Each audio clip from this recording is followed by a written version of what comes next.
You remember last weekend I said that a special squad had been set aside and now we have confirmation that President William Ruto, CS for Interior Kipchumba Murkomen, and the Deputy Inspector General, Mr. Eliud Langat, all from the Kalenjin community, have put up a squad to deal with leaders. Welcome back to Havana Media. My name is Celestine Wandia. I'll be your host for today.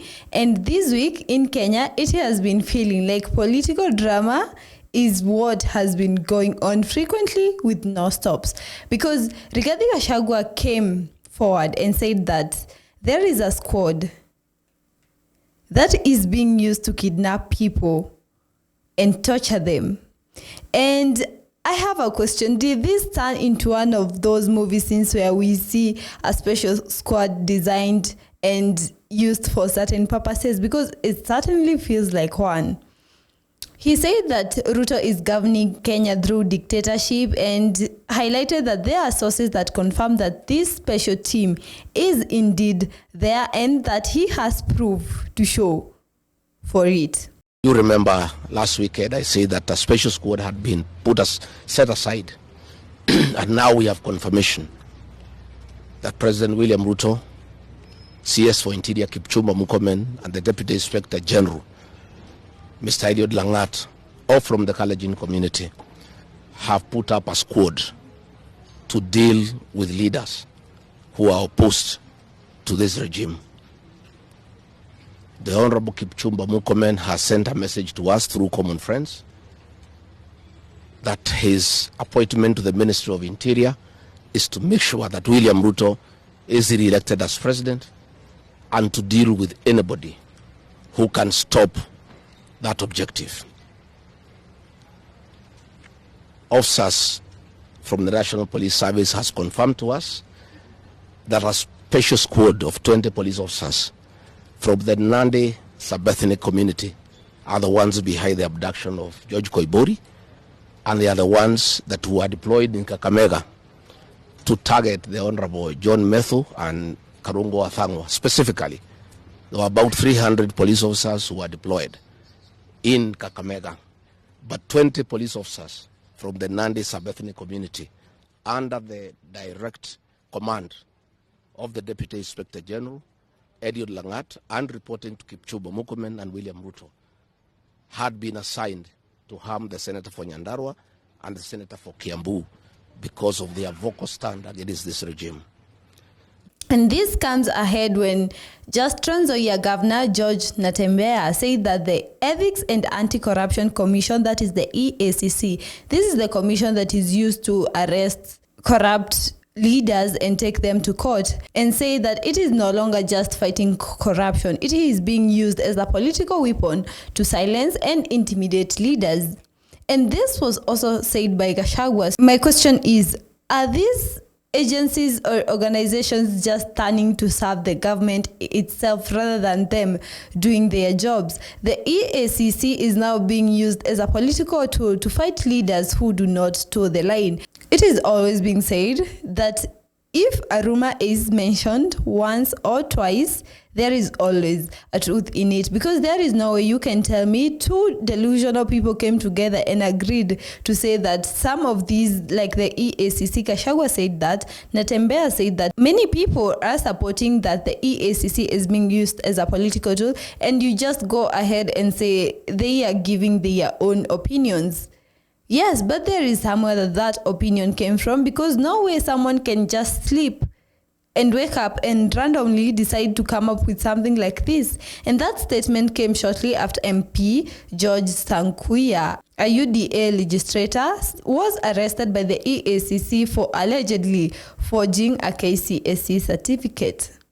And I will say we have stooped to another level of law. According to officials, he was taken to Integrity Center for processing and is expected to be arraigned in court. But many others are asking, why now? Why this MP and why are there so many arrests? Trust me, forging a KCSE certificate is, in fact, a crime. But my question is, all that time, do you want to tell me that nobody knew that his certificate was forged?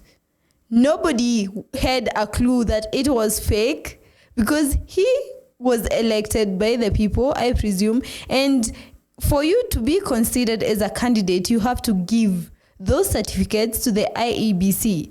You want to tell me throughout all that and him being in power for those years that he has been, that is the MP, nobody knew that they were fake papers? I smell a shady deal going on, and nobody can convince me otherwise. Let's take, for example, George Koimburi, the MP for Juja, who was found at a coffee plantation.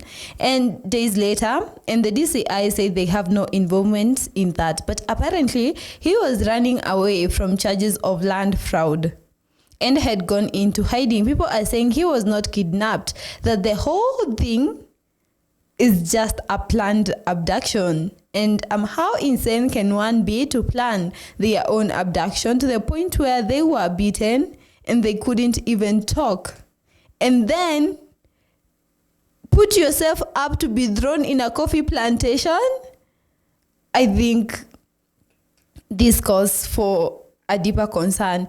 And I feel like this is starting to look more like the Moi era. Who is feeling that? When the state power was used to detain, abduct, and silence anyone who opposed the ruling elite. And some people might come forward and start defending him, the current president, Ruto, and say he is not responsible for all this. But my question is, if he is not responsible, who are we supposed to blame then? Because when he became president, this is when all this started, the abductions, the torture, especially last year with the finance bill. And you will convince me that he does not know what's going on in his own country, then that just shows failure for a political leader to not know what's going on, for a political, not even a political leader, for a president not knowing what's going on in his own country. The civil society groups and human rights groups are saying this is a cause of alarm. The disappearances, the arrest of activists and whistleblowers, it all seems like a strategic targeting of political opponents. And it feels like a leader trying to tell their people, you must get in line or this is what is going to happen to you. The question is, are we fighting corruption or are we simply doing what we feel like?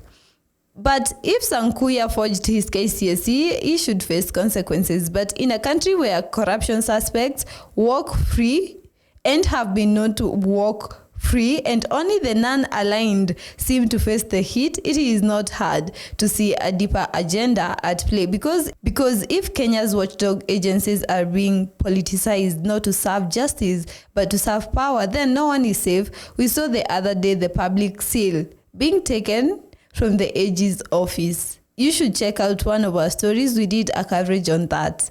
It feels like a lot of things are changing in Kenya. Political drama after political drama, and issues which we should be highlighting, some of them are getting drowned into the noise. Tell us what you think in the comments below. Share, subscribe, and like the video. I have been your host, Celestine Wandia.